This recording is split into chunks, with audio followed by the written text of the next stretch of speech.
Hey guys, so we are just getting started. I'm going to make sure all our connections are good, everything's solid. You can hear me. I can see you guys. So, if you are on here, this is kind of like our before we're getting started at 10. We've got 4 minutes. I'm going to type into the message box. So let me know if you can hear me. There's a little chat box. Should be to the right of your screen. So type in there if you can see and hear me. So I'm going to put that in there and we will take a peek. And then also I have Michelle. I'm not sure if she's on here yet. Hey Denise, yay. Okay, thank you for letting me know everything's coming through. We've got people coming on. So I'm just going to do Okay, awesome. Hi, Jenny. Hi, Corey. I'm so glad you guys are here with me. I'm actually in my church's office. So you can see behind me, there's a whole bunch of stuff here. My internet connection at home, that's one of the boons of living super, super rurally, is we do not have strong enough internet for me to really do live like this in a webinar. So my church was gracious enough to let me drive into town about 10 miles away to where there is faster internet and to let me use their office space and their internet so we could have class today with hopefully, fingers crossed, no interruptions. No downtime with internet. Let's see here. Sharing your browser doesn't recognize any of the video formats. It should be just coming through live. It's just standard definition MP4. Maybe one, try a different browser, or two, if you can hear me, is to try just refreshing the screen. So just bringing it back up. If that doesn't work, Michelle should be on here in a minute. So once we get started with class, I'm going to go into screen sharing mode so I can't actually see the chat. And she will text me. I've got my phone on vibrate here on my lap, just if anything is wonky to happen. So she'll be in here and helping. Good hearing. Okay, awesome. And just so you know, I want you to stay on throughout the live portion because the first part of class, it's going to be right about an hour, and the majority of it, we are going to be doing solid teaching going all the way through. And then at the end of that, so right at about an hour, then we'll go into the live Q&A. And the reason for that is you may have questions that I know I'm going to be answering as we get a little bit further into the presentation. So that way I'll get you all the information from class. And then if there's anything you have more questions on or I didn't cover that you're wondering about, we'll stay and do the live Q&A part afterwards. And that's the beauty of it when you're on live is you get to ask those questions and we can answer them live. But if for some reason you can't stay on live, I know there's work schedules and life just happens, there will be a replay link provided the technology works. It always has in the past. I have never had an issue with it not doing a replay link, but you'll get the replay link sent out to you in about 3 hours, but you only have 72 hours to watch that replay link. So the replay, if you need to watch the replay link for whatever reason, it will come down Saturday morning. And let me see here. Michelle, my trusty sidekick, is sending me a text, so I'm going to make sure there's no tech issues coming up, okay? Oh, okay. Let me guys switch to another screen here, super duper quick, to help Michelle out. Let's see. I wonder if... Okay. I'm going to text her back really quick.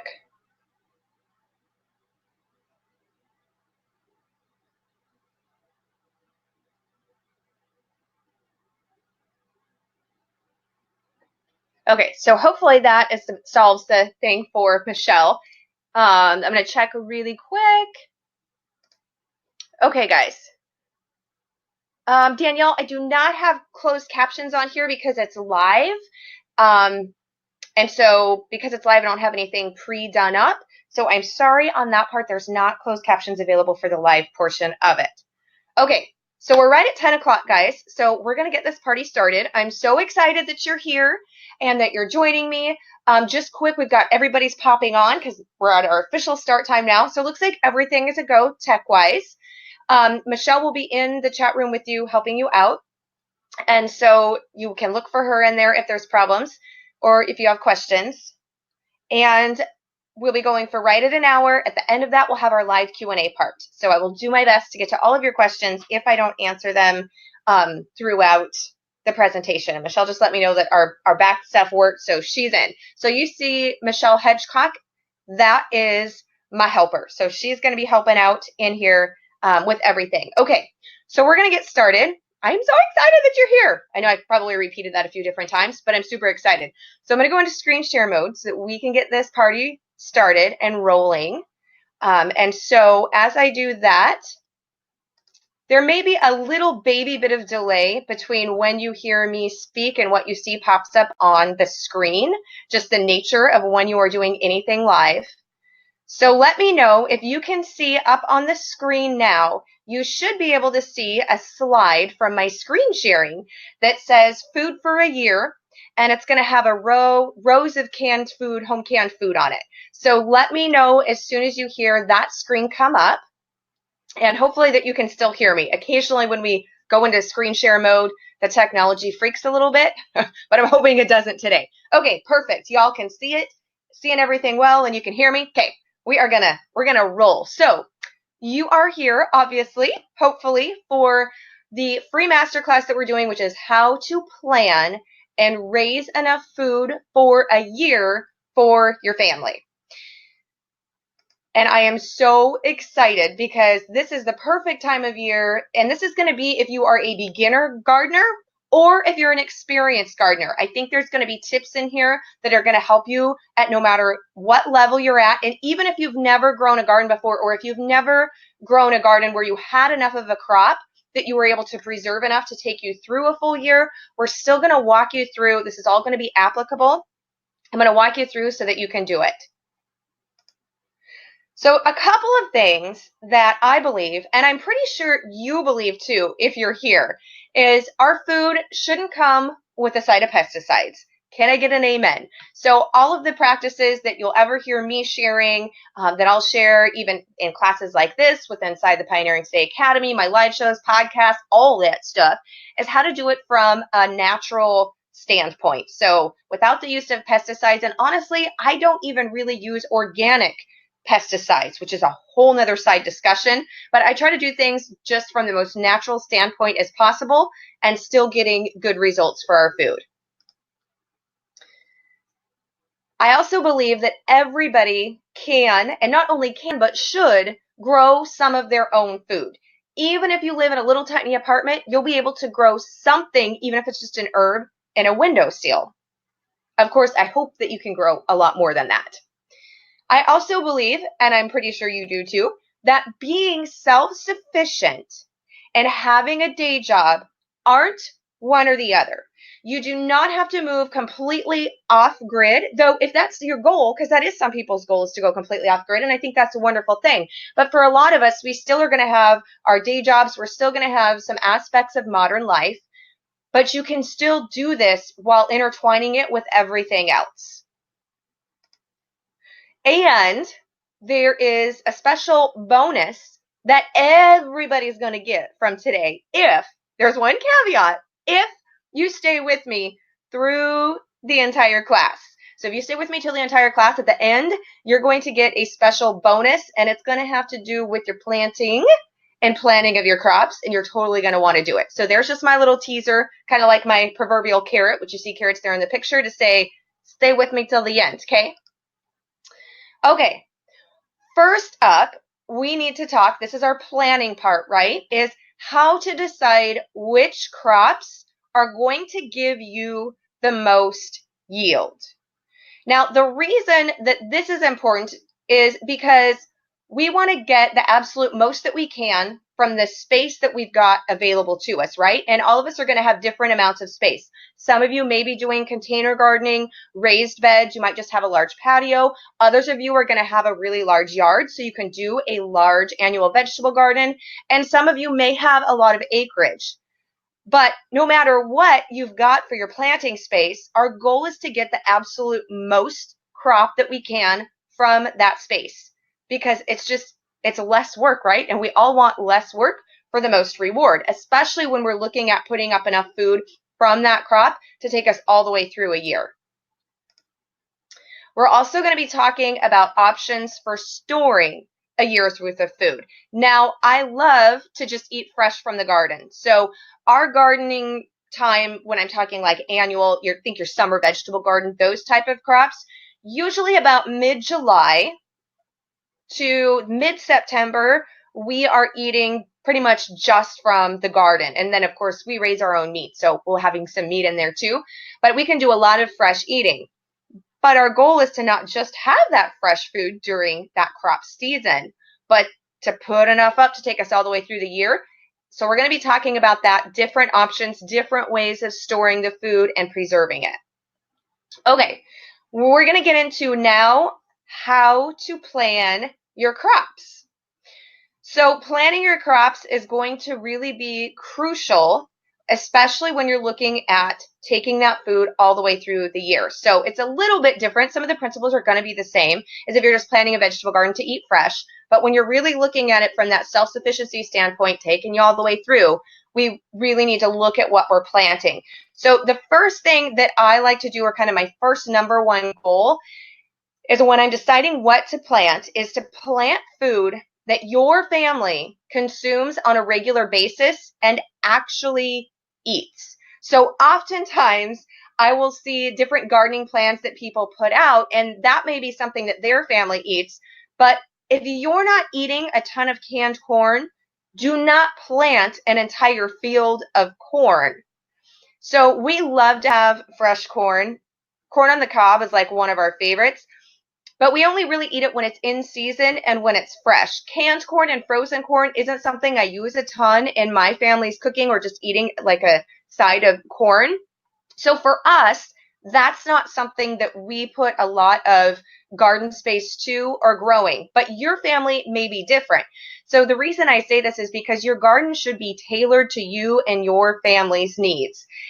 So really, it can be really easy, especially in the beginning of the gardening season, because we're so excited to get to gardening again after the long winter, or maybe it's your first time and you're totally gung-ho. So it can be really easy in the beginning to plant a whole bunch of things because you're just excited and not really think it through. And then you've got a big section of your garden. Maybe it's beets. Now, I love beets. I do pickled beets. I love roasted beets. My family eats beets. Heck, guys, I even put beets into chocolate cake. And my kids didn't think that they would like it, and neither did my husband until they tasted it. And then we were actually fighting over the last pieces of cake. We ended up sharing. So I will use a lot of beets, but if your family doesn't really like beets, don't dedicate a ton of space to it. So what I recommend is you go through your food and keep track. You can do 2 weeks. A month is better if you can do 4 weeks, but really keep track of what are you guys eating on a regular basis? What foods do people like? And that's going to be your first way of tracking. And then we're going to go even further and give you criteria on if you're going to decide that those are foods that you're going to be growing. So one of the ways that you can do this, now this is going to be, don't worry, if you don't have any harvest from last year or you haven't been preserving, then we will go into that in the next step. So stay with me. But for those of you who have been growing a garden or have been preserving food and putting it up, this works any time of year, but especially now. So what I want you to do is I want you to look at last year's harvest, and I want you to go through how much of it you have left that you put up. So you actually see a picture there. That's my pantry. That's one of my cupboards right in my kitchen, just with the door open that you can see in there. So what I do is I go through, and asparagus, we love pickled asparagus. I usually put up between 35 to 40 quarts of just pickled asparagus for us to take us through the whole year. So right now it is the end of March 28th to be exact. And for us, asparagus will really start popping here in May. So we've got about, we'll say 5 weeks or so before it really starts to come on. And it'll go pretty much through the whole month of May, sometimes the end of April. So about 4 weeks from now. So when I'm looking at how much I have left of my pickled asparagus, if I have none left, then obviously I know that I need to increase how much of that crop that I planted so that I have more of that crop to preserve, and I need to preserve more of it. Now, I'm actually not out of my pickled asparagus. I've probably got about 10 jars left. And so that again will let me know, okay, I've got 10 jars left. Am I okay with having 10 jars extra? Are we going to go through that? Do I need to decrease the amount that I have preserved?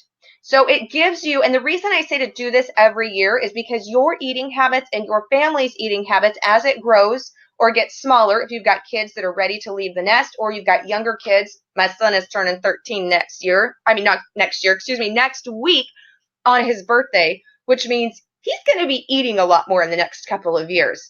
So I recommend doing this every year so that you know exactly what you need and where you're at. I always like to have a little bit more left over just in case there's some weird weather and you have a later crop. Sometimes it'll be colder here than normal, so we'll be off by a few weeks of getting our crops. So I just always like to make sure I've got a little bit extra. So that's the side that I err on. You're going to want to look. So I do this with every single crop that we do. So look at your planting records. If you haven't kept planting records before, you want to do so this year. And it can just be really, really simple. All you have to do is just write, beans, how many plants or rows you put in, and then how many jars you got if you're doing canning or freezing, whatever your preferred method may be, dehydrating, and we'll be going into that a little bit later. And then you just know the next year, do I need to do more, less, keep it the same. It's really pretty simple, but I highly recommend that you do this, and that way you're always going to keep your food storage and your planting in line with what your family is actually consuming. Now let's talk about store-bought food. So this is for actually if you may have home canned food that you've been raising. Maybe this is your first year or you're looking to increase that. And that's kind of always our goal here on our homestead with everything that we do, is to every year just get a little bit better than the year before. If you try to set too audacious of a goal, or if you've never raised a garden before, say you raised a garden, but you've never grown enough of anything to take you all the way through a full year, if you try to decide to go from nothing to saying, well, I'm going to raise, 20 types of different plants and enough to take us through a whole year, you are going to totally overwhelm yourself. And once we get overwhelmed, then it's really hard to keep up with it. So if you just pick one or two things to do, then once you accomplish those, your excitement, your confidence, all of that goes up, and you're going to stick with it a lot longer and more long term, which is always our goal. We want this to be a way of life, not just a one-time thing. So you can see there into my cupboard, that's my baking cupboard, is look at your store-bought food. And this is actually good even if it's not from gardening. So if you're doing gardening, this is great, but even if you're wanting to build up a food storage that's not from your homegrown stuff, this is still going to apply, because there's some things, I will be the first one to tell you, even the pioneers and the settlers, they did not grow absolutely everything themselves to take them through an entire year. You would still see, even in Laura Ingalls Wilder, some of my favorite books and my favorite series, they bought salt. There's very few regions where you can get salt naturally. So there's going to be some things that you're still going to be buying from the store. Of course, I think all of us, especially in modern society, will be purchasing less and less and less, or that would and probably should be our goal. But there's still going to be things that you're going to be buying from the store. So what you do is document how much you're eating of each item on an average basis for a month. So if you've been purchasing store-bought canned green beans, keep track. How many of those are you using in a month? And then you're just going to times it out over 12, right? We're going to get an average for a year. What I want you to do is highlight the crops that your family is eating several times a week is your top candidates for growing at home. Okay, so once you've done that, then we're going to determine which crops we're going to focus on and grow after we've done those preliminary steps. So here's my criteria to customizing my planting. This is the criteria you're going to use to customize your planting. Is your climate or growing season suitable to this crop? So here's what I mean by this. And we're going to go into it a little bit more depth here coming up on a couple of screens. But everybody has their growing season, right? So I am gardening zone 7, which means my last average frost date in the spring is April 29th. So that means we can normally safely plant our summer garden crops, so warm weather crops, tomatoes, summer squash, winter squash, peppers, all those type of things can usually go into the ground outside mid-May to Memorial Day weekend. It just depends on if it's still cold nights or cooler days. but we normally plant by Memorial Day weekend. We usually plant on Memorial Day weekend, honestly, unless we're just having a really mild spring. But we usually get our first frost in the fall, so those killing frosts when all these warm plants go out, usually comes where I live in the foothills about mid-September. So I really have June, July, August, 3 to 3.5 months top of a growing season. And we don't get super duper hot here in the Pacific Northwest where I live. We'll usually get a week or two that's about in the 90s. And other than that, we're not super warm. So that means that sweet potatoes and okra are not crops that I can grow, at least not suited to my climate. We're not hot long enough for those temperatures for us to grow these crops. So even though my family may eat sweet potatoes on a weekly basis, it's not something that I'm going to be choosing to grow here. So that's kind of what I mean by that for your example. Next thing that I look at is this crop a preserving candidate? So what I mean by that, now I love lettuce and we grow lettuce. Lettuce is a very easy crop to grow. You can grow it in containers.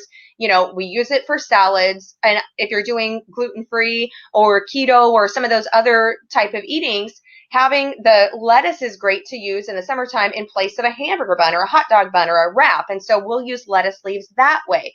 But lettuce is really not a preserving candidate. It's not something that you're going to ever be able to can. You probably could try to dehydrate it, but it's not going to rehydrate very well. Like you're not going to be able to use it for a salad. Freezing wise, it's not really a freezing candidate. There are some people that will take lettuce, dehydrate it down, and grind it up into a green powder just to add to things. But really preserving wise, lettuce just ain't going to do it for us, right? Now, I'm not saying don't grow these crops, but if you are super limited to space, that's some of the things I'll consider. So I will grow a small amount of lettuce, but I'm not going to dedicate a huge amount of crop space to lettuce because it's not going to take me through the entire year. So that's 1 and 2 things that I think about when I'm picking which plants we're going to grow in our garden. Now, the other thing that I think about is what type of adjustment could or can I make in order to grow this? So for example, here in the Pacific Northwest where I live, we are normally, we get a lot of rainfall. So even though I can grow tomatoes here, when tomatoes are introduced to cooler weather or a lot of rain, they start to get plagued with a little problem called blight. And if it's not very warm, you have a hard time getting your tomatoes to ripen on the vine. They just kind of sit there green forever. And yes, we can take them off in the house and let them ripen over time. But when you're looking at doing a whole crop of tomatoes to take you through an entire year, and I've got 20 to 25 tomato plants, I'm not going to want to be taking all those tomatoes into my house. I want them to ripen on the vine so I can then preserve them, right? So what we do is we actually have an off-grid greenhouse similar to a high tunnel. No electricity is used in it, no heat. It's just a frame that has greenhouse plastic over it. But by using this, I'm able to extend my growing season of the tomatoes by about a month, 2 weeks in the beginning of the year, 2 weeks on the end of the year. And I have no issues with blight. And it stays nice and warm and toasty in there. I'll also throw some peppers and basil in there.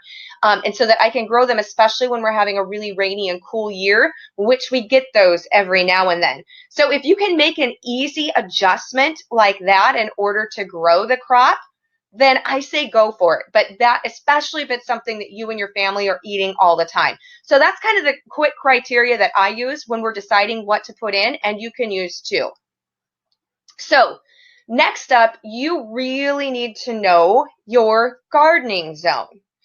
Specifically with your gardening zone, and this is actually more important than your gardening zone, but they do go hand in hand, is your first and last average frost date. Because everything growing season wise really revolves around these 2 dates. So if you, and you can just Google this, if you're in the US, take your zip code. If you're in another country, go ahead and do that. And just put what's my first and last average frost date and put where you live. And you're going to get a pretty accurate reading on that. You can check a couple of sites just to make sure they say the same thing. You can also, but here's the caveat, and this is why I'm so glad you're in class with that. There can be a little bit of what we call microzones within these first and last average frost dates, depending on where you live. As I shared, we live in the Pacific Northwest. According to the documents, my average last frost date is April 29th. But because we live up into the foothills, I know just from years of experience and living there my entire life that we'll get some sneaky later frosts, which is why we don't plant anything the first part of May, even if it's been warm and sunny and the soil's warm, because every now and then we'll get a clear night and we'll get a sneaky frost in. So normally we don't plant until that last week of May, just because we know that this happens. Same thing with September. According to the data on the calendar, when you Google it, it says our first average frost date, the first frost you get in the fall, that it's typically October 1st. But mid-September, we can sometimes get some early frosts that come in because we're so far up in the mountains. So we've got a little bit higher elevation. So ask people in your area that you know who are gardening, or if you've got a local nursery. And why I say a local nursery and not like a big box store like, Fred Meyer's, Lowe's, Home Depot, those places that have plants, because usually a local nursery is actually growing the plants for your area there on site, whereas the big box stores normally just get all these plants shipped into them. They're not necessarily growing them, and sometimes they have a good amount of knowledge. Depends on who's in the department. But ask either someone you know who grows and who's been growing a garden for a while. You can even find local gardening groups on Facebook, or ask on Facebook in your area if you've got a Facebook account. Say, hey, I'm looking to garden this year. I'm kind of new. What have you found to be the best, most accurate for the first and last average frost dates around here? When do you plant? That type of thing. So now that you know this information, start to keep records so you can kind of just see from year to year what it is in your area for your specific house, right where your zip code is, your address. Okay, so, whoops, did I flip through too many? No, okay. Sorry, guys. Whoop, whoop. There we go. Okay, so now we've covered that.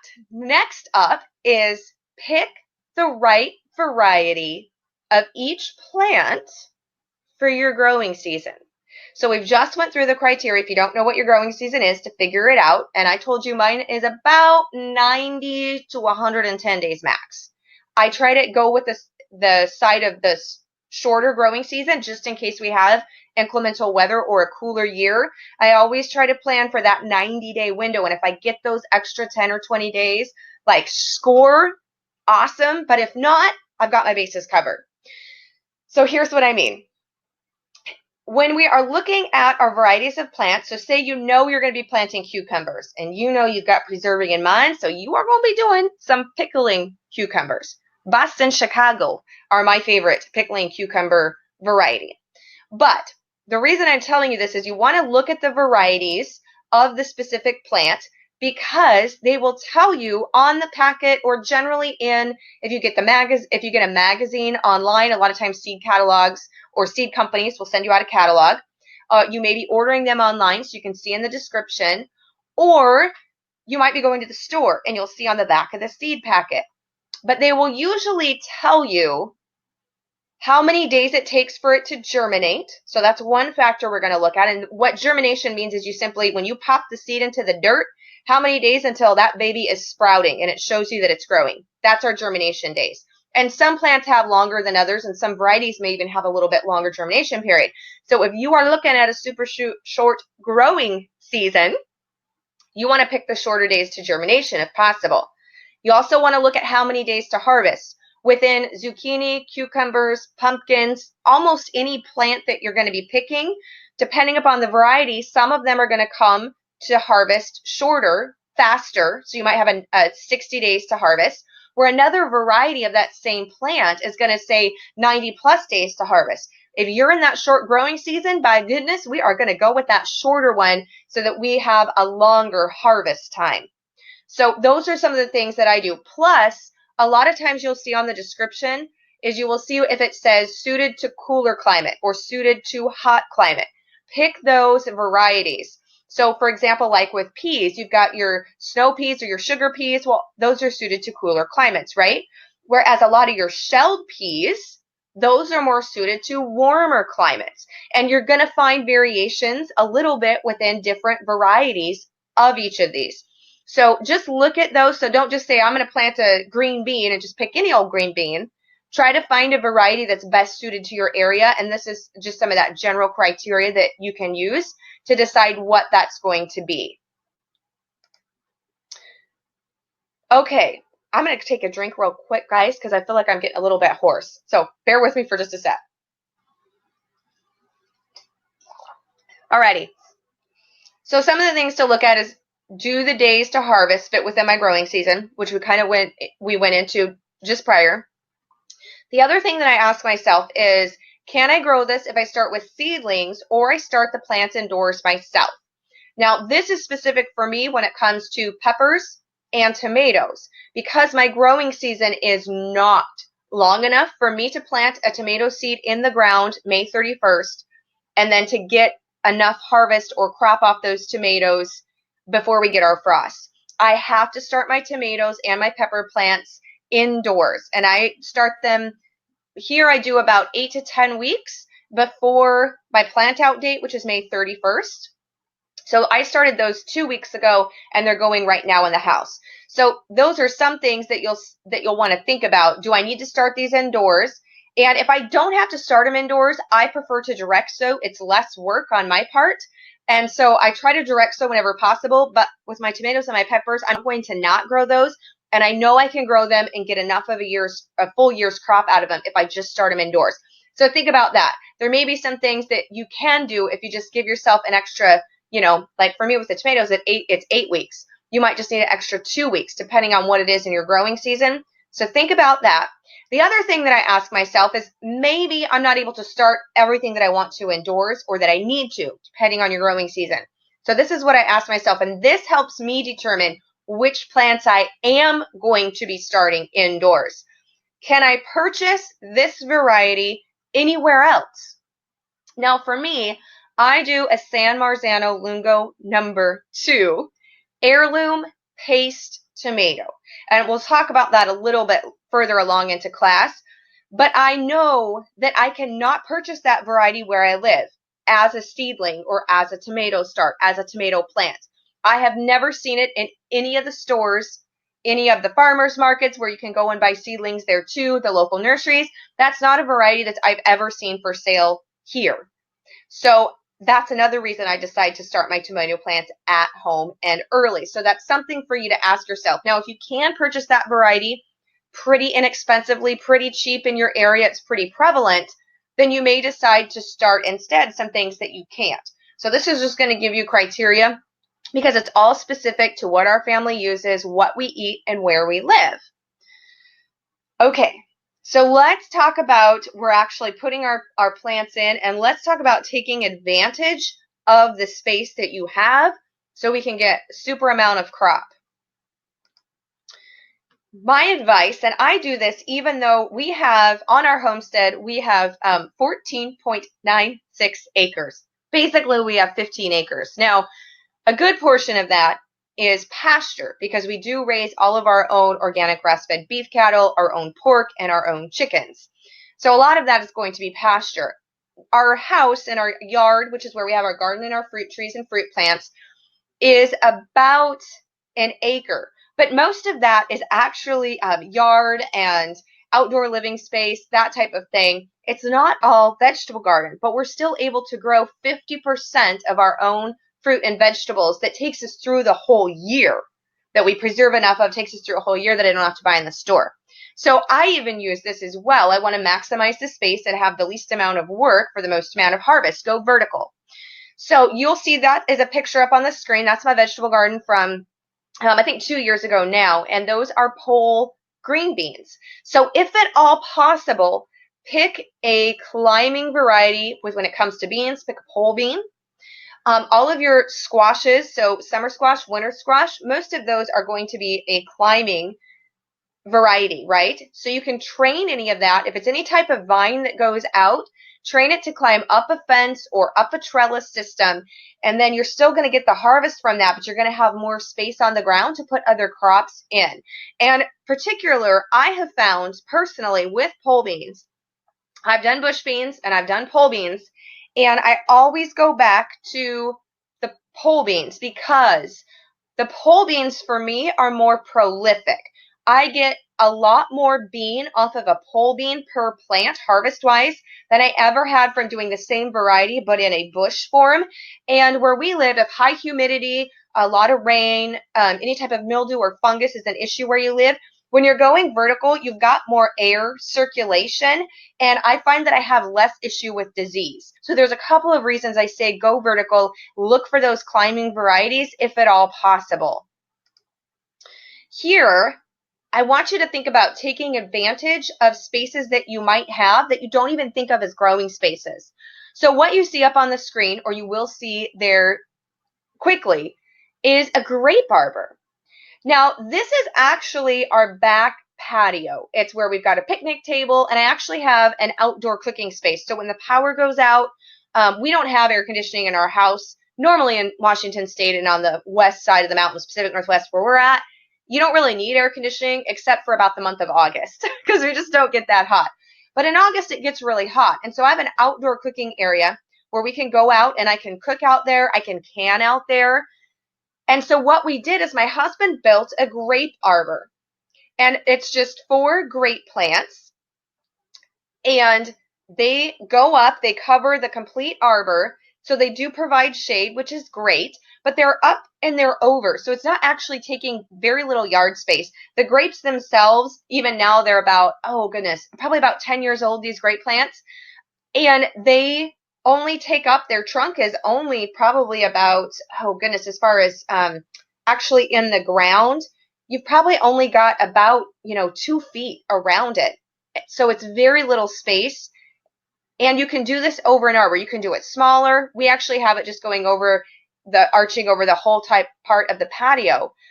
But we're landscaping for food. So it looks good. It provides shade. When it's really hot out in the summer, we can go under there. It provides shade. But we also get grapes. And the grapes come on, for us, we have 2 varieties. We have one that's a table eating grape. And so that's usually the first part of September. It's sweet and ready to eat. Then I can turn that into raisins. We'll just eat it sweet. And then we have another variety of grapes, and it's just 4 plants. So 2 varieties of each. That's technically a wine grape, and we didn't know it. Someone gave it to us. It was really sweet as a moving in gift when we first moved to our homestead. So it has seeds, and it never really gets sweet. It's a wine grape. It's not an eating grape. The beautiful part about that is I can make grape juice from it, and I can make grape jelly from it. So we're still able to use that. So think about landscaping for food. Look at existing areas. Do you already have a back patio? Is there any way that you can put a trellis or an arbor, and maybe just put an arbor, walking up to your house over a walkway? And there's lots of things that you can put on these trellis or arbor. For example, we do have grapes. You can do pole beans, you can do peas, you can do cucumbers, melon, zucchini, indeterminate tomatoes, because indeterminate tomatoes are the ones that continue to grow and grow and grow and grow and get really tall, and they're kind of viney. You can put those on this type of system. Of course, grapes and hardy kiwi. So just look at areas you've got. Maybe it's even a fence. Maybe it's some type of fencing system. And think if you can start to landscape for food, because you'd be surprised at how much food items you can tuck into your existing landscape. And this works really well if you've got, like HOAs or a place where you're kind of limited to what you can do with your yard. This is kind of a workaround around that. But I do like our house. I like it to look nice, right? I like our yard to look nice and have little flower beds, but I like them to do double duty and to also be food production as well. Let's talk about container planting. And we actually use all of these on our homestead. I even do some container planting. As I shared, we've got a lot of acreage, but we do still do container planting. So you maybe do all container planting. You might be like us and do several different varieties of different planting. So one of the things is to use pots, and I like to use pots specifically. These are crops that I have personally found grow fairly well in a container, and that's going to be peppers, lettuce, herbs, strawberries, tomatoes, provided that it's a big enough container with tomatoes. Tomatoes actually have a very big root system, and they need enough space to get their roots down in there to produce really well. Tomato plants that I've had in smaller containers haven't produced or done as well for me as the ones in the ground. So you can do tomatoes in container planting, but make sure it's a really big and deep container. Pole beans. Any type of bean you can grow in a container. We have some friends and they only have a patio, and they'll just put a little pole in the middle of that pot and they'll grow their beans right there in a container. Compact blueberry varieties and some dwarf or semi-dwarf fruit trees all of these you can grow in containers. And blueberries especially, because blueberries have a quite shallow root system. So anything that has a smaller root system is going to be a better candidate for container planting. So tips for success when it comes to container planting. Proper drainage, especially if you live like I do in the Pacific Northwest or an area that will get a lot of heavy rainfall in a short period of time. So you want to make sure that whatever the container is, that it has a drain hole, and preferably several. You can do one big drain hole or do several small ones.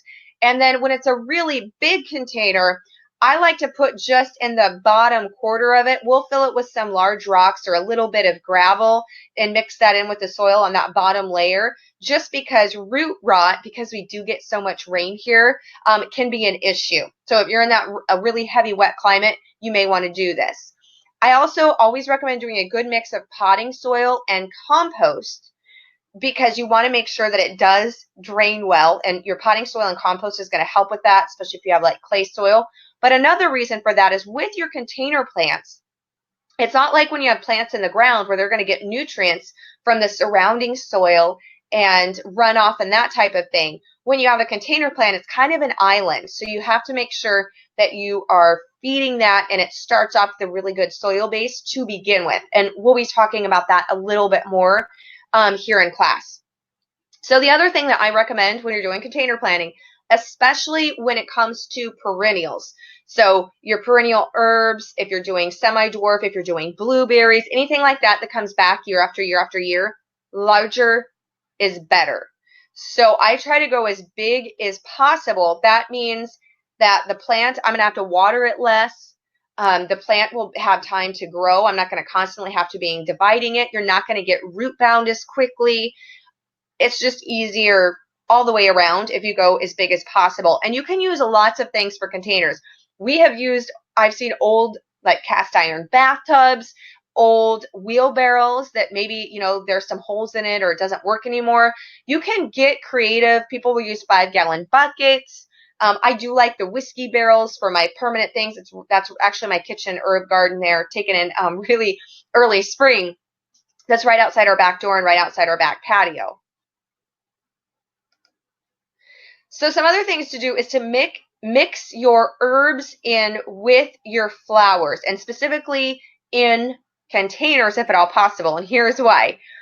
With your perennial herbs, most of them will spread like crazy. Anything in the mint family. So you've got mint, lemon balm, and actually oregano, thyme, all of these, catnip, they will spread via runners. So unless you don't want, you might be like, I don't care if I've got it like everywhere, but trust me, they will spread. So it's good because we're going to have more and more herbs, which we generally like, but I put my mint in containers. I think sage is one of my favorite herbs. I also think it's really pretty. It's that silvery green color. So I mix that in with my flower containers. Plus, it also puts off flowers, but it does really well in a container. So I like to put herbs in there with my flowers. Another great thing about doing this with your landscaping, especially oregano, they let off flowers, which is great for our bees. One, it's pretty, right? It looks pretty, but it also helps with honeybees, bringing them in for your pollination, which we want to make sure that we've got that going on even with our annual vegetable gardens, but especially with our fruit trees and fruit plants that are cross-pollinators that need the bees to pollinate them in order for us to get fruit. So that can be another great way to do that. So let's talk about, too, planting versatile preserving crops. So what do I mean by that? Well, I'm going to give you a few examples. First up is green beans. Now, this is an heirloom, and we actually do all heirlooms. So everything that we plant is heirloom, and that way I can seed save it. And I love heirlooms for so many different reasons. I'll not go on a whole side tangent here because I could talk about heirloom seeds with y'all and seed saving for probably another hour all on its own, but we'll try to keep this focused for the class. But I love to use heirlooms because there's such a larger variety that you can choose from than you're going to find when you're just doing hybrids and what's typically on just a regular grocery store shelf. So case in point, these are heirloom Tar Heel green beans that my family has actually been seed saving for over 100 years. So this is a strain that we've been saving in our family and passing down. So I've actually never bought green bean seed or green beans from the store. But you can find other heirloom green beans that are similar. But what I do is, with this bean particularly, is the young beans are used as fresh green beans. And then the matured beans are our shelled dried beans. So I'm getting two types of food, two crops off of one plant.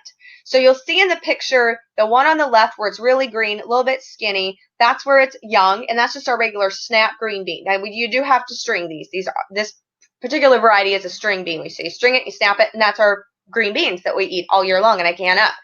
Then you'll see in the middle there, that's when the seed inside the pod is starting to swell up. It's starting to develop. It's getting to be a lot more mature. And then we'll shell those out, and that's our white bean that I use, just like you would use like a navy bean. So use it in soups or in stews or whatever it is that we're making. I just want a regular white bean for.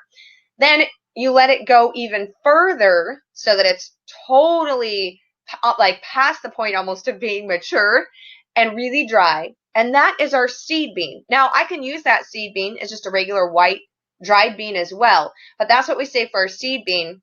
And so then we have enough to plant for the following year, right? So if you can find a variety like this, like I said, I'm getting my regular green beans. I'm also getting my dried bean and my seed bean all from one plant. So I try to pick any type of variety that I can preserve it in multiple different ways, or it's going to give me a couple different kinds of crops. Cilantro is another prime example. When you have got cilantro and it's just leafy, well, you can use that to flavor your salsas or whatever else that you want to use it as, your herb wise, your Mexican dishes, that type of thing. But once it goes to seed, that seed is actually coriander. So then you've got your coriander seed that you can use for spices and flavorings. So that is a twofold preserving plant. Up next, and this is another way in the varieties of tomatoes that I like to use for my variety of preserving, and this is paste tomatoes. So if you're planting your tomatoes and you think you're going to make tomato sauce, if you're going to be doing salsas, you want to do tomato soup, anything basically beyond fresh eating, you're going to want to have some paste varieties in there. So I plant 20 to 25 plants of San Marzano Lungo #2 heirloom paste tomatoes. It's an old Italian variety, which means it makes fabulous tasting sauce. Cooks up really good. The flavor really shines when it's cooked. We do use them as well for fresh eating. I'll put them on salads and, whatever you're going to have them fresh. My husband actually loves tomato sandwiches. So we'll slice those tomatoes up, put them on a bread with some mayonnaise, a little bit of salt, and some onion, and he is a happy man. But the reason I say choose a paste variety is because they don't have as much water. They're more fleshy, which when you are going to cook and make your tomato sauce or can your salsas, you don't want to have to spend hours and hours and hours simmering it down to get the extra water content out to make a nice thick sauce. So if you have a paste variety from the get-go, you are already saving yourself a ton of time when it comes to preserving. I also like to focus on crops that are a main point of the meal first. So if I am limited on space or I'm limited on time and I know I can only plant a certain amount of stuff, I'm going to choose to plant a crop that's going to be a main part of our meal before I would choose to plant a different crop, like, for example, lettuce, that I know I'm not going to be able to preserve and take us through a whole year, and lettuce on its own isn't a full meal. Now, I know a lot of people have salads in the summer, but generally speaking, when you're looking at it through the winter months, it's not going to be a main part of our meal, right? I also like to do a mixture of perennials and annuals, and we're going to be talking about perennials here in just a minute, and annuals, and kind of how we do that. So let's talk about fruit. So your fruit trees are a perennial. Perennial is anything that comes back year after year after year that you don't have to plant from a seed every year. It comes back on its own. So fruit trees are a great thing. Those are our fruit trees. We put in a little mini orchard on our homestead when we moved in. My fruit trees are about 10 to 12 years old now. And fruit trees are going to take 5 to 7 years before they start to produce fruit. So you want to get them in as soon as possible. And even if you're not on your permanent homestead, or okay, I'm renting, or we're going to be buying and moving in a year or two, get some of those semi-dwarf or dwarf varieties, put them in a big old container so that you can get a jump start on it. And then if you know you're going to be moving in a couple of years, perfect. You'll be able to plant it in its permanent spot and you're going to have a jump, right? You're going to have a 2-year head start from when you actually get on your property and put it there. So that's what we always like to do. So with our fruit trees, we are now, because they're at that, most of them are 10 years old, some of them are 12 years old, but we're now able to get the majority of our crops from them and they're starting to really produce. Now, raspberries are another perennial, and these are fairly easy. The great thing about raspberries is you're going to start to get fruit that second year. So this isn't like the fruit tree where you have to wait as long to get a crop. So for our raspberries, we have one row of raspberries, approximately 40 canes. And with those, I get enough fruit from our raspberries to take us through the entire year. So making all of my raspberry jam, jelly, freezing them, dehydrating them, all of that for our family of 4 off of just 40 canes. We also have blueberries. So you'll see the raspberries in the distance there, and then the blueberries are on the far left. And we put our blueberries with our rhubarb. And the reason for that, well, 1, they're both perennials, but 2, more importantly, blueberries and rhubarb like acidic soil. So I put plants that like the same type of soil together so that I only have to amend that one area and then I don't have to worry about the rest. And they're going to get along really well. We have 5 blueberry bushes, and those range from about 5 years to 2 years old. And from those, I get enough blueberries to take us through an entire year too. So I freeze quite a few of them because I just love to use frozen blueberries in baking. I just kind of like to eat frozen blueberries in the summer when it's hot out. I just go and grab a handful of frozen blueberries. It's like the easiest cool you down treat ever. And we do a lot of blueberry syrup, blueberry pie filling, blueberry jam, of course, all of that. So a lot of times you're going to be able to get quite a bit of a crop from not having like a huge amount of space. You can see that's not that big of a space for those rows there, the raspberries and the blueberries. And we talk a lot more. I am going to be talking about the Pioneering Today Academy here at the end of the class. And we've got complete lessons. So companion planting, putting in fruit trees, amending, your soil and knowing which and what likes what. We go over that really in depth there, but this is just kind of a little bit of a preview. Now, here's another thing that I like to think about when I'm trying to decide what to plant. And this is, can I frugally purchase a large amount of this crop? So as I shared with you guys, we love to eat corn on the cob. And I don't mind putting up a little bit of corn, but it's not something that we use a lot. But corn, the way that corn pollinates, you really have to do a fairly decent area of corn, and it needs to be in a grid or a square. You don't want just one long row because it won't pollinate very well. So you're going to want to do it in that. And corn is a fairly big crop. It takes up a lot of space, right? But I know here where I live, I can purchase fresh corn on the cob so cheap, y'all, and in huge quantities. So I don't grow it because I know I can't purchase my San Marzano Lungo tomatoes. I can't purchase my green beans, not our variety, and not in the quantities for a cheap enough amount that we put up. So we choose not to grow corn most years. Now, sometimes we change our mind and we're like, yeah, let's just do some corn. But for generally speaking, I don't plant corn because I know I'm going to be able to get it way cheap where I live, and I can get it organically and I can get it in bulk. So those are some things to consider too. Okay, so what crops do we personally raise a year's worth of food on? So these are crops that I've got listed for you here that we raise enough of that take us through the entire year. I'm talking never, ever, ever do I have to purchase from the store. So I've got up our beans, so our green beans, never purchase those from the store. Tomatoes. So I do all of our tomato sauce, all of our salsa, all of our dehydrated tomatoes, our stewed canned tomatoes. Any way you could pretty much think of tomatoes, that's I put up. We don't buy that from the store. Garlic. Applesauce. Now, the reason I only say applesauce and not apples is because off of our fruit trees in our little mini orchard, I don't get enough apples to take us through the whole year, and I do still like to buy some fresh apples throughout the year so that we have them to snack on. But I do get enough apples to make enough applesauce to take us through the whole year, as well as apple pie filling.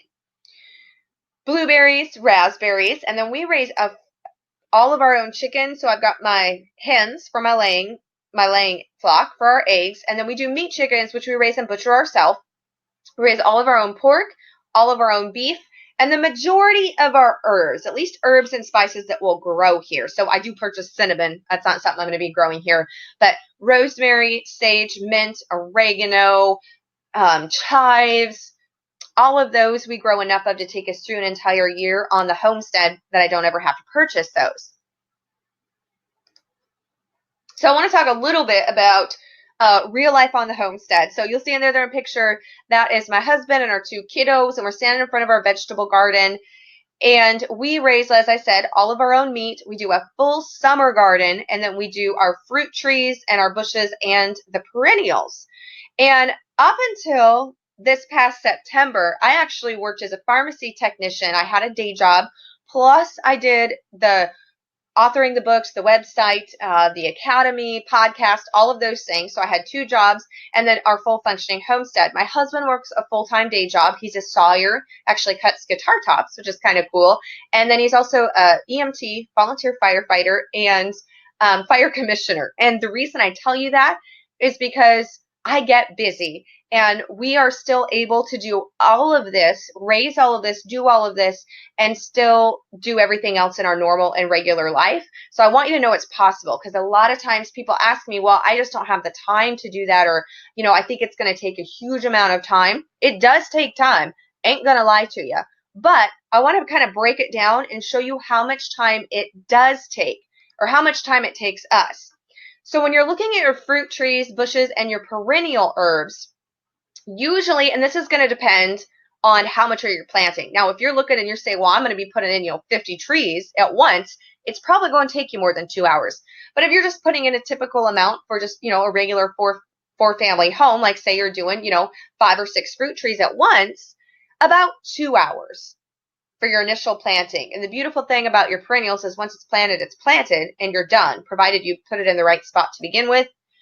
We had a couple mishaps where we actually put them in the wrong spot, and then we had to transplant them the next year. So provided you put them in the first spot, it's a plant and done, you don't move them. Now, yearly pruning of your fruit trees. So your fruit trees and your fruit bushes are going to need to be pruned. And for us, we have, I think I'm up to about 10 fruit trees now, 5 blueberry bushes, lots of herbs, and that whole row of raspberries, about 40 canes. Takes us about 1.5 to 2 hours to prune all of the fruit trees, and that's once a year. And then it takes us about 2 hours to prune all of the raspberries, and that includes tying up the raspberries as well, and blueberries, and then providing mulch and any type of fertilizer that we're going to be doing for all of those rows. And that's about 2 hours, but that's once a year. And then for the herbs, usually I just prune them once a year. And then every couple of years, I will divide them if they're getting too big for the area, they're just getting too big, if necessary. And that's usually only about 30 minutes because I just kind of have it where I go, every year I'm just doing a little bit different section and rotating through the herbs as they're getting bigger. Now, annual vegetable garden work. So if you're doing your seed starting, which we do about 20 to 25 tomato plants inside, sometimes some peppers and herbs with it. My initial potting and getting all of that going and set up is about 45 minutes, you guys. It's not very long. And I have full lessons in the academy that walk you through everything step by step on how we do it. And then really your maintenance on your seed starts until they actually go outside and are put in the ground, about 5 to 10 minutes active daily time. Really is not taking a ton of time. Now, we also do a yearly applying of compost and or fertilizer and working the soil in our annual vegetable garden. And that realistically takes about 1 to 2 hours, and our annual vegetable garden is about 20 by 40 feet square. So that's about how long it takes us to work that in. And then when we do our actual planting, so direct sowing of the seeds in the annual vegetable gardening and setting and planting in our little, plants, if we've started them and are using seedlings, takes about 2 hours. So usually as a family, we just all go out together, my husband and both the kids, and we get that thing planted about 2 hours. Now you do have weekly maintenance, of course, with the annual vegetable garden. And so I would average our weekly maintenance is about 2 to 3 hours. So that's about 15 to 20 minutes a day, give or take. And that's going to be, watering, weeding. You're going to be starting to get into harvest time. And I always like to try to go out just to make sure that everything's doing good. Because a lot of times if something is starting to go wrong, if you can catch it in the very beginning, of course, preventative is better with anything, but if you can catch any type of disease that may be starting, or if this plants are starting to show stress, if you catch that on the get-go, you can catch it just like that and correct the problem really fast, rather than if you let it go for, a week and you walk out and you're like, oh goodness, this really went haywire. So that's really not a lot of time. Container gardening, we fertilize with the pots. It takes just about 10 minutes, and during the growing season, so starting in about May through first part of September, end of August, I will fertilize. I use a liquid fish fertilizer, and I will water them with that about every 2 weeks, and it's a very short period of time. Container plants have to be watered more frequently, so I actually check in the height of summer when it's really hot out. I check our container plants daily for water, but then if I do need to water them, it's only about 5 or 10 minutes. So let's talk about preserving and storing the harvest. Okay. One of the ways that we store our harvest is we use the chest freezer. Now, what I use for our chest freezer is our whole birds. As I mentioned, we raise and butcher all of our own meat birds, all of our chicken. And so I will put about 15 whole birds at butchering time. I wrap those up and put the whole birds in the freezer. We do we have a whole pork, we've got our beef, that goes in the freezer. I do can some of the beef, but the majority of my freezer is for if I'm doing any whole berries that I want to have frozen. I also freeze my pesto, and I will freeze extra tomatoes, especially the beginning of tomato season when you don't have enough to really do sauce. I'll throw them in the freezer until I get enough ripe tomatoes to do up a batch of sauce, or if I just have extra I can't get to right now, that'll go in the freezer until I have time later to deal with them. So that's pretty much all that goes into our chest freezer, but we do use a chest freezer. Then I use dehydrating. So I dehydrate fruits and berries, dehydrate tomatoes, and I dehydrate our herbs primarily. I will also dehydrate zucchini because I love to have zucchini, the zoodles, where you make noodles out of your zucchini. I'll spiralize those bad babies up into noodles and then dehydrate them in that form so then I can use those in place of pasta for myself throughout the year. Canning. Canning, y'all, is my thing. I love to can. And so we can a lot. Canning is my primary way of preserving our food. One, because I can put a ton up. It's shelf stable. I don't have to worry about it. If the power goes out, you do have to worry about your freezers, right? And because my freezers are kind of prime for the bigger cuts of meat, like you can't can an entire ham, right? Or roast. And I want those in their whole form. Those go in the deep freezer. So we can meat, vegetables, soups, jams, jellies, pie filling, syrup, fruit, salsas, pretty much anything that is approved as safe to can, we can up. We usually can up all of our venison too. On the years where my husband is lucky enough to get a deer, then we can the majority of that except the backstrap because that's our favorite, and I don't can that. We eat that super fast. But pretty much everything else from the deer, we go ahead and can up. Also use root cellar techniques. So winter squash, potatoes, onions, and garlic. I don't have a root cellar. I don't have a basement. We don't have an unheated room. So I use a dark closet that's the furthest away from our heat source, and will store my onions and garlic and potatoes and winter squash there. Okay, so we're going to be talking about the Pioneering Today Academy, and then just shortly, I'll be getting to all y'all's questions because I see you got some questions, and so I'm excited for that. So talking about the Pioneering Today Academy. So the Pioneering Today Academy is, I'm the founder of the Academy. It's our membership site where I go into great detail how we do all of this, walk you through it step by step. Because you've got the options of doing trial and error, which trust me, we've done. Like when I said I had to move my fruit orchard, was not happy about that, and it set us back a whole extra year from getting harvest, because anytime you're transplanting something like that, you're kind of sending it into a little bit of shock, and it takes it a while to recover from that. You can spend your time researching, which you are doing here, and I'm so glad that you're here with me and that you are spending time researching. You've got options of taking advantage of others' learning mistakes, somebody else who has done all the research, and all the info in one place. I don't know how many times, you guys, I have hopped on to look something up, and then, an hour goes by, and I'm like, oh my goodness, I have been to way too many sites trying to find the information that I need from that. And more importantly, though, is getting support from other people, because quite frankly, not everybody understands why on earth we want to be growing all of our own food when you can just go to the grocery store. They don't get it. They don't get it when you do a can of tomatoes in the canner or jam or jelly, whatever it is, and you set them out and you hear them go ping. Oh my goodness, you guys, that's like jumping up and down. We get so excited. We love to hear that ping. So you got to be with people who get it, right? So what we cover in the Pioneering Today Academy is I have an entire series on growing your own fruits and vegetables. So I'm talking about seed starting, winter sowing, companion planting, crop rotation, pruning, all of that kind of stuff. We do seed saving, because seed saving is not simply just taking seed from a plant and saving it to grow next year. You have to understand self-pollinating versus cross-pollinating, how to keep your strains pure, which seeds need to be fermented, which don't, how to store them properly. We talk about livestock. And so, as I said, we do our own beef cattle, hens, meat chickens, including how to butcher. So you actually see me and my family butchering the chickens and how to do that.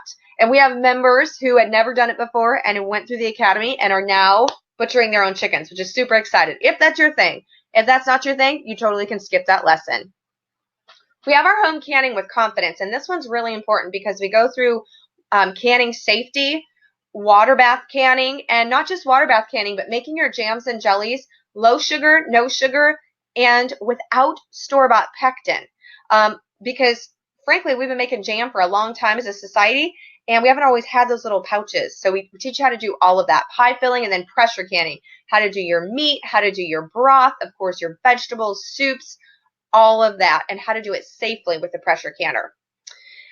We also have our homesteading skills and herbs for natural medicine. So if you're wanting to learn how to do that, we've got you how to make your own soap, how to render down your own lard, how to grind your own fresh flour. We have a whole baking section on using ancient grains and fresh ground flour, as well as using all-purpose flour if you're not at that step yet of making, grinding your own flour, which falls under our traditional kitchen, which I kind of jumped ahead.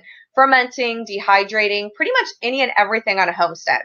So I want you to imagine not having to go to the grocery store for your fresh fruits and vegetables, not worrying about another food recall. You guys, I am astounded at all of the food recalls that come out. It seems like every week there's something else. Stepping out your back door and picking a bowl full of organic sun-ripened berries you grew yourself, because there is nothing that tastes as good as sun-ripened berries. I don't know about you, but they always used to get me strawberries. You'd see the red strawberries at the store, and I knew they weren't from our area. I knew they'd been imported, but I'd buy them, and they're just tasteless. I don't do it anymore because vine ripened, I'm telling you, is a whole new flavor depth. This is my favorite. I still get excited about this. Like, I'm still ready to take a picture and post it on Instagram or Facebook every time we cook an entire meal that is completely from raised ourselves and it came from our homestead. It's amazing when you sit down to a meal and every single thing on your table you grew and preserved and prepared yourself. It's awesome. And of course, a pantry shelves lined with mason jars filled with homegrown and home canned foods. So I've got a fast action bonus for you. I've got another special bonus that I talked about that you're going to get, I'm going to give you in just a minute. But if you join the Pioneering Today Academy today, which let me pop that in here because I just forgot to do that. Nope, that's not what I want. This is what I want. Okay.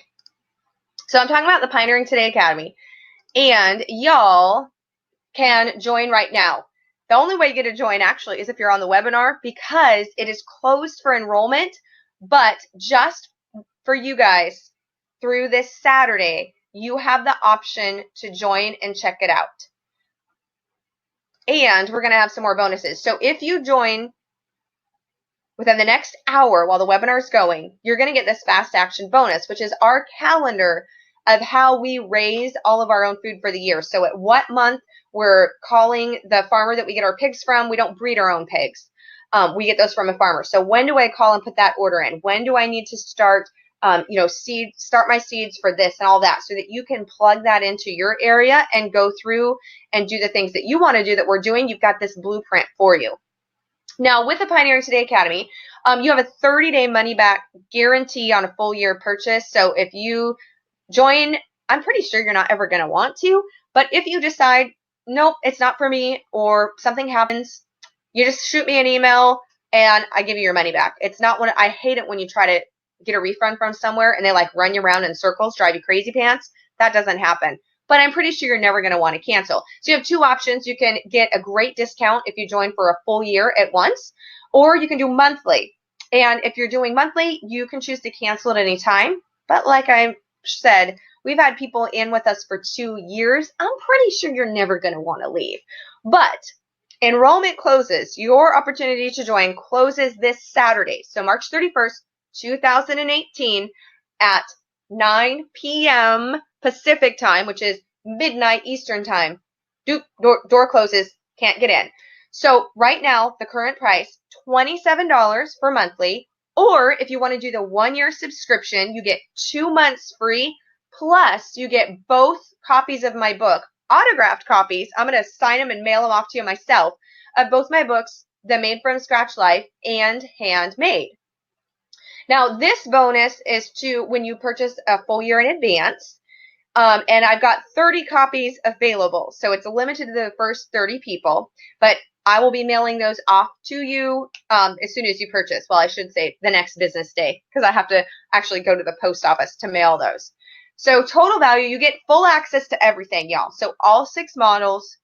You get the first bonus is instant access to our members only Facebook group, which our Facebook group is amazing. We have people in there asking questions and helping. In fact, my favorite thing is last summer, I was actually at my day job, so I couldn't jump in there. And one of our members was using her pressure canner, and she was having trouble with the pressure canner. And so she posted, "Help, I really need help with this. Can somebody please walk me through what's going on?" And one of our other members, who is a very experienced canner with her pressure canner, she said, "Yeah, I can totally help you. What's going on?" And they started to type it, and then she said, "Hey, could you just call me? Because I think it'd be a lot easier if we did this over the phone." You don't have to give your phone number. Nobody's ever going to ask you for your personal phone number, so don't be worried about that. But in this instance, it was very, very helpful. So they exchanged phone numbers. She was able to call her, walked her through it, got it all taken care of and done. And that is just amazing. I mean, where can you go that you can get instant help like that from people who actually know what they're talking about and are willing to give of their time? Bonus number 2 is raising a year's worth of food calendar blueprint. And actually, guys, I'm so sorry. It says bonus number 3 is a starter packet of my heirloom Tar Heel green pole beans. I am out of those. I did not get that slide updated. My profuse apology. The good news is, if you are a member, when we harvest this coming fall, when we'll get our next harvest of our bean seed in, people who are members get first access to getting those beans if you want them. So I don't have any left from this spring, but this coming fall when we harvest again, if you're a member, you'll get options for that. So I'm sorry, that's not bonus number 3 as of happening right now. And then you get traditions and skill sets for generations to come. We have many members who say it's the greatest arsenal in their homesteading journey. And I'm going to jump ahead here. You can read when you go check out the page to join the Academy. We've got people's testimonials there because we are running. I want to try to keep this as concise as possible for your guys' time. Totally respect your time here with me. So this is the bonus. You stayed with me till the end, you guys. This is a bonus you get regardless if you join or not. So this is the seed starting and how much to plant per person blueprint. So Michelle's going to pop these links in for you. I will also send it out in an email with a replay link here in a couple of hours. But you're going to get, it's 4 pages, 2 charts, and you plug in for your area and your frost dates when to start what seeds. It's also going to tell you what seeds you shouldn't start inside that should only be done direct sown, when to plant those starts outside. And then you have a chart that is where we go through and say how much corn should you be planting per person to take you through or to have enough harvest. And these are general guidelines, of course, per person. How many green beans, how many zucchini plants, all of that totally free. You're going to download it. So Michelle's going to give you the link. I'll also send the link out in an email. So it's a really good, awesome value to have. So I'm going to jump over now, guys, back to the chat because I am done with this part. And okay, thank you. Michelle's got that link in there for you. Now I got to jump back to the questions. Okay, guys. So just a sec. I have to switch screens to see which questions that I missed. Okay, so I'm going to start at the beginning. Let me go down here. Okay, there's quite a few. So let me go down to the beginning and I will get to them. Come on. Okay, Peggy, is my high tunnel covered at both ends as well? Yes and no. And the reason I say yes and no is because I have it where I can roll it up during the day or on days where it's really hot or nights where it's really hot. And then I also just have it where I can roll it down then when it needs to be covered at both ends. So I do both. But in the summertime when it gets so hot, I have to have those ends open for air ventilation, or even tomatoes and peppers who like really a lot of heat. I'm going to totally kill them. Michelle, do seeds purchased and in a seed packet expire? Yes, but not usually when it says on the packet. And the reason for that is the viability of your seeds, or how long their germination rate will stay at its maximum, meaning if you plant 10 seeds, at least 9 of them germinate. That's what we want. That's a high germination rate. The older the seed, then that germination rate goes down. So, your first year or two, you're going to get a really high germination rate, provided that they were stored properly. Proper storage for seeds is where it is dry, where it is cool, and where it is dark. Because light and heat and moisture they start to break things down. So if they've been stored properly, at least 1 or 2 years. There are certain like lettuce seeds or some of your smaller seeds like that after like 3 or 4 years, their germination rate really starts to go down. We have our bean seed because I marked every single year what year that seed was from. That's part of the strategy that you'll learn in the seed saving course if you join the academy, on making sure you have backstop in case you do have a contamination of seed purity.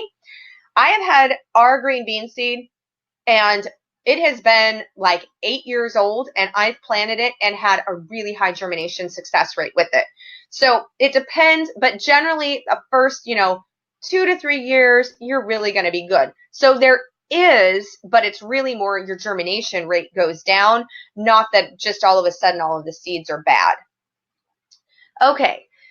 If you are in a longer growing season, I hope I pronounce your name right, so please forgive me if I butcher it, but Kinslia, I think, which is really pretty.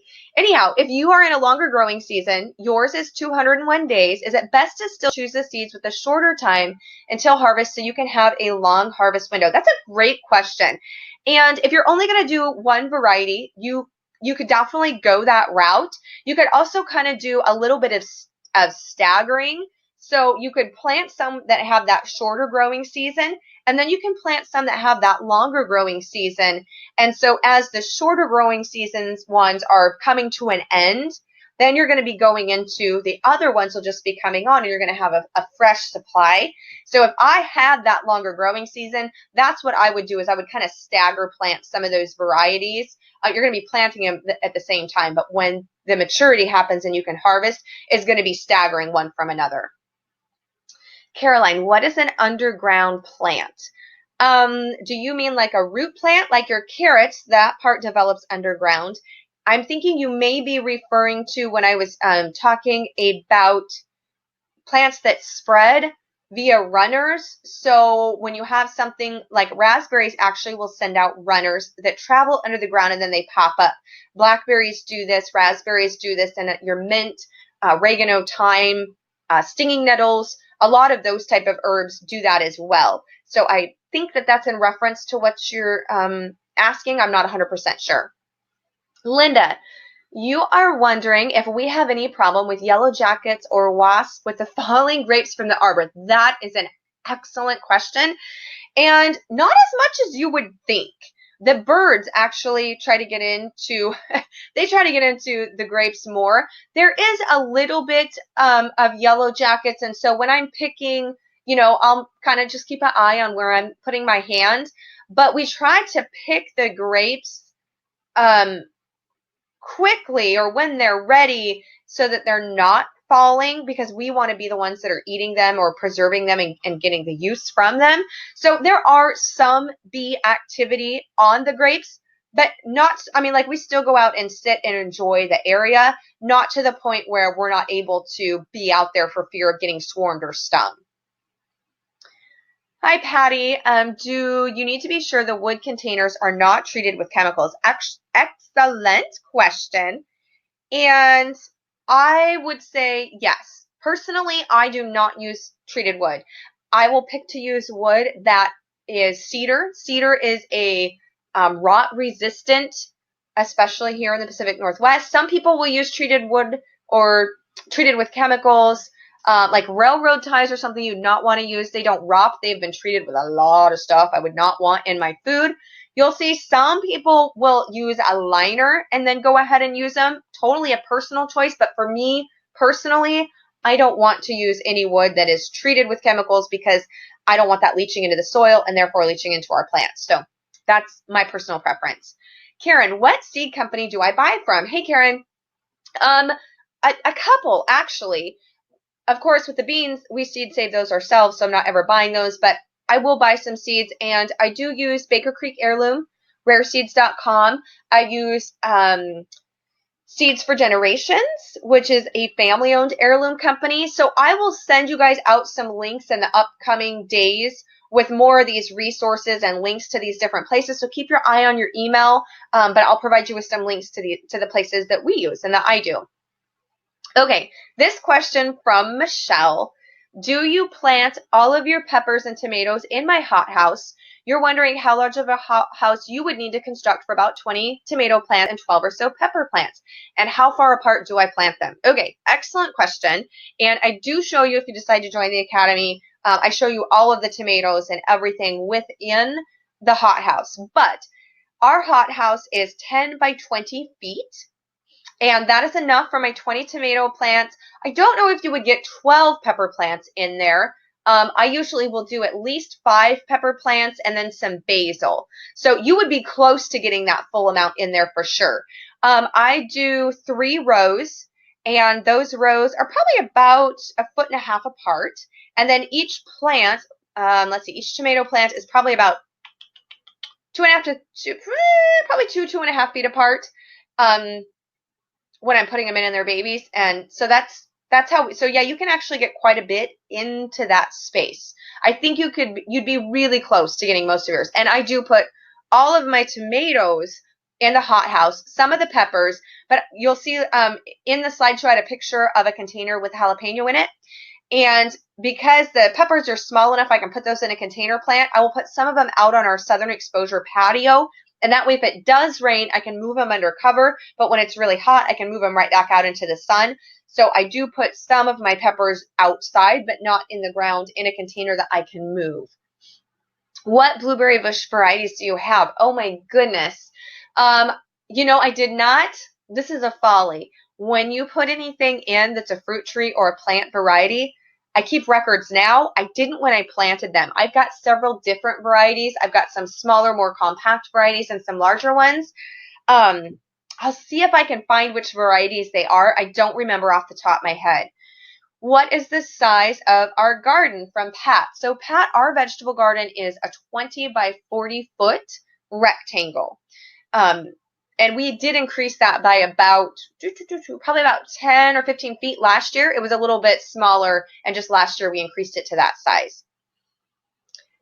Carolyn, can I go over GMO for those who might not be aware of this? I don't want to keep you guys on here too long. I want to really be cognizant of your time, but I can provide, I have a lot of podcast episodes where I talk about GMOs in depth, and I also talk about it in depth within the seed saving and in the Academy. But I can pop some links into some of our emails that'll be going out where people, if you're not familiar what GMOs are, or how they truly affect plants, because GMOs and hybrids and heirlooms are 3 different categories, and a lot of times, unfortunately, people confuse GMOs with hybrids, and they're 2 separate things.